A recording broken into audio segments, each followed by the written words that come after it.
میں نے حمزہ کو ناشتہ کرانا ہے، تمہیں میری بات کیوں سمجھ نہیں آ رہی؟ میں پہلے حمزہ کو ناشتہ کراؤں گی پھر خود کھاؤں گی۔ تم روز آ کر کہتی ہو ناشتہ کر لو ناشتہ کر لو، میں دوبارہ نہیں لاؤں گی۔ مجھے کوئی کیوں ناشتہ لا کر دے گا؟ میں تو ناشتہ خود بناتی ہوں۔ اور یہ کیا، انڈا اور ٹوسٹ؟ میں انڈا ٹوسٹ نہیں کھاتی، دیر سے ناشتہ کرتی ہوں، مگر پراٹھا اور انڈا۔ وہ بے تکان بول رہی تھی، کوئی سنے نہ سنے اسے کوئی فرق نہیں پڑتا تھا۔ فضا فضا کہاں مر گئی ہو؟ صبح کے 8 بج رہے تھے اور فیضان الماری کے آگے کھڑے ہو کر فضا فضا چیخ رہا تھا۔ جی جی کیا کہہ رہے ہیں؟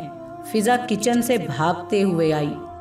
میں نے تمہیں کہا تھا کہ کالی شرٹ استری کر دینا، کہاں ہے وہ میں آج کل میری طبیعت۔ فضا نے آدھا ادھورا جواب دیتے ہوئے فیضان کی طرف دیکھا۔ نہیں کیا میری طبیعت کیا؟ ماں بن رہی ہو تو کوئی انوکھا کام کر رہی ہو تم۔ میں ابھی کر دیتی ہوں، فضا نے جواب میں کہا۔ کوئی ضرورت نہیں ہے، یہ کہتے ہوئے فیضان نے دوسری شرٹ لی اور باتھ روم میں چلا گیا۔ فضا اور فیضان کی شادی کو ابھی چند ہی مہینے گزرے تھے، مگر فضا فیضان کے ہر وقت کے جلے کٹے رویے سے اس رشتے سے ابھی سے اکتانے لگی تھی۔ اسے یوں محسوس ہوتا تھا جیسے وہ کسی پنجرے میں قید ہو گئی ہو، جہاں سے رہائی ملنے کے امکانات زیرو ہیں۔ تمہاری شادی کو سال ہونے کو آ گیا، مگر مجال ہے جو تمہیں میری کوئی بات سمجھ میں آ جائے۔ فضا کی ساتھ صبح صبح ہی اس پر چیخ رہی تھی۔ ہوا کچھ بھی نہیں تھا، فقط اتنا کہ اسے ماں بنے ہوئے ابھی مہینہ ہی ہوا تھا۔ اس کا معصوم بیٹا اسے رات کو سونے نہیں دیتا تھا۔ آج صبح جو جا کر وہ سویا تو اس کی بھی آنکھ لگ گئی اور کمرے سے نکلنے میں دیر ہو گئی، جس کی وجہ سے جمعدار کو کچرا ساس کو دینا پڑا اور وہ سیخ پا ہو گئی۔ بھلا اس کے ہوتے ہوئے انہوں نے کیوں کچرا دیا؟ اس کی دل خراش چیخیں گونج رہی تھی، مگر اسے کوئی فرق نہیں پڑ رہا تھا۔ اس نے اس کا ہاتھ جلتے ہوئے چولہے کے اندر رکھ دیا تھا۔ اس کا قصور صرف اتنا تھا کہ چائے دیتے ہوئے غلطی سے چائے اس کے شوہر نامدار کے ہاتھ پر گر گئی تھی، اور یہی غلطی اس کا گناہ بن گئی تھی۔ کیا ہوا بیٹا، تم ملنے نہیں آئی؟ فضا کی ماں اس سے فون پر بات کرتے ہوئے پوچھ رہی تھی۔ کچھ نہیں امی، بس ایسے ہی۔ اس کے ہاتھ پر چھالے پڑ گئے تھے۔ اس کو ڈاکٹر کے یہاں لے کر جانے کا تکلف کون کرتا؟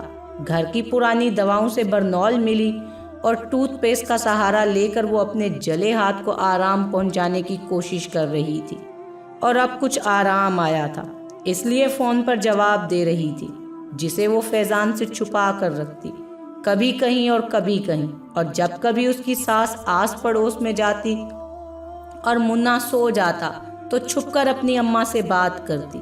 اس نے اماں کو فیضان کی حرکت کے بارے میں بھی نہیں بتایا، کیونکہ اسے پتا تھا کہ اس کے لیے تڑپیں گی وہ، مگر وہ کچھ کر نہیں سکیں گی، کیونکہ ابا کہیں گے ڈولی یہاں سے اٹھی ہے، جنازہ شوہر کے گھر سے اٹھے گا۔